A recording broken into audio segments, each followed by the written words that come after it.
Well, today for our Girls in STEM STEMbassador of the Week, we traveled all the way to Cape Canaveral, Florida. We are at the Kennedy Space Center right now, and I have a huge treat for everybody.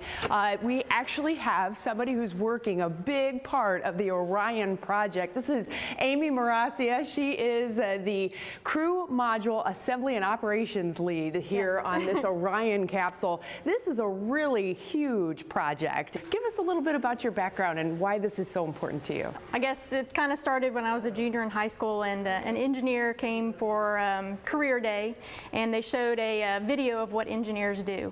And one of the things was, of course, a space shuttle launch. And so my career started by becoming an aerospace engineer and joining the Johnson Space Center and working in mission control for the space shuttle propulsion systems. Manned spaceflight, obviously very, very exciting. You know, best time that I could say I had. Didn't feel like a job to work in mission control for, I think I worked for over 44 missions for the space shuttle.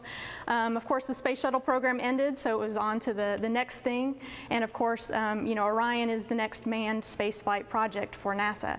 And so it was an easy transition for me to go from shuttle to Orion and to basically, you know, get that next mission. You know, we've been to lower Earth orbit, and it's now to go beyond to the moon and to Mars. It's so exciting, you know, to think of this gigantic project, but it all starts with a great education. Give us a little bit of your background with your education. My education, I went to the University of Notre Dame. I got my aerospace engineering degree, and I also got a master's in business administration. You know, that was, you know, everything to get your foot in the door. You know, particularly with NASA.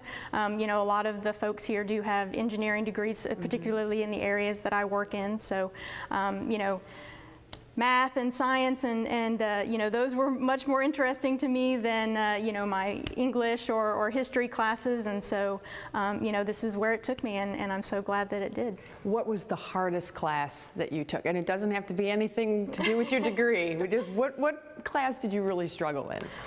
You know, honestly, I did not like material science. Really?